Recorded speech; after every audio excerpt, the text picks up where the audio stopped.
না আপনাকে ফিল দিয়ে দেবো। আগামী দিনে লক্ষ্য রাখবেন যেন এইভাবে সিকিউরিটি দ্বারা ম্যাডাম এটা আপনি বুঝতে পারছেন সোশ্যাল মিডিয়ার উপরে কিন্তু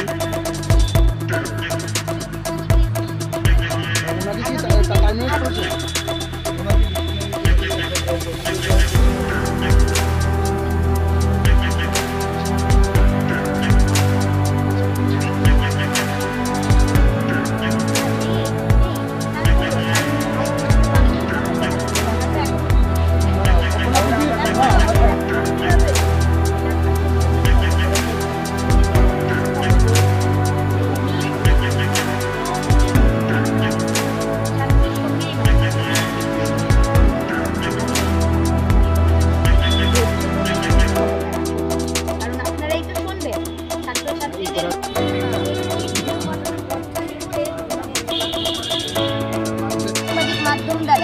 আপনাদের দ্বারাই আমরা জানতে পারি এই বিশ্ববিদ্যালয়ে আইন বিভাগের দ্বিতীয় শ্রেণীর ছাত্রীকে কুপ্রস্তাব করেন এই বিশ্ববিদ্যালয়ের একজন অধ্যাপক যিনি এমডি বাহারুল ইসলাম নামে পরিচিত।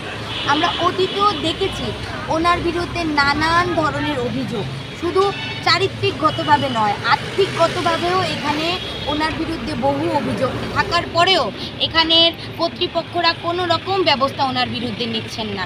গতকাল যখন সামাজিক মাধ্যমে সেই মহিলা এসে নিজের অভিযোগ তুলে ধরেন, আমরা সবাই এখানে এসছি এই জানানটুকু দিতে যেন অতি সত্বর ওনাকে এই বিশ্ববিদ্যালয় থেকে বরখাস্ত করা হয়। যদি ওনাকে বরখাস্ত না করা হয় আগামী দিনে যুব কংগ্রেস বৃহত্তর আন্দোলনমুখী হবে।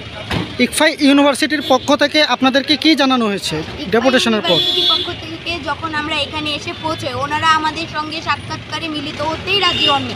ওনারা আমাদের ডেপুটেশনগুলো রাখার জন্যেই ওনারা দাবি হননি।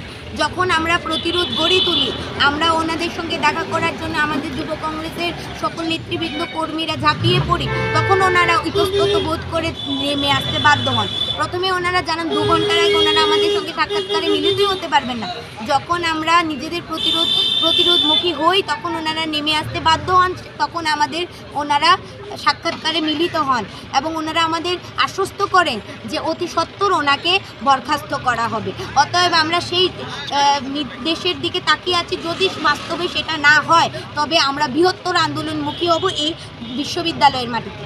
যে অধ্যাপকের বিরুদ্ধে অভিযোগ, সেই অধ্যাপকের বিরুদ্ধে কি কোনো ব্যবস্থা ইতিমধ্যে গ্রহণ করেছে ইকফাই ইউনিভার্সিটি? বলেছেন যে ওনারা বরখাস্ত করেছেন, কিন্তু যতক্ষণ না আমরা দেখতে পাচ্ছি কোনো লিগ্যাল ডকুমেন্ট আমরা তা বিশ্বাস করতে পারছি না।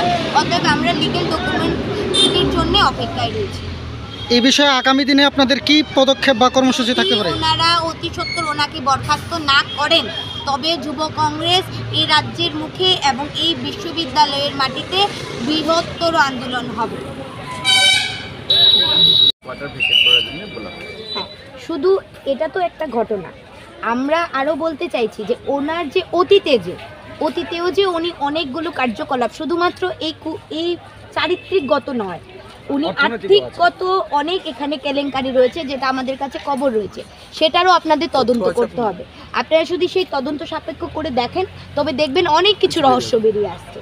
অতএব আপনাদের কাছে শেষ দাবিখানা রইল, তার জন্য আমরা প্রদেশ যুব কংগ্রেসের পক্ষ থেকে আমরা ডেপুটেশনে এসেছিলাম, আমরা 22 কথা বলতে। কিন্তু দেখুন কখন মিটিং শেষ হবে জানেন আপনারা, আমরা এসেছিলাম শান্তিপূর্ণভাবে।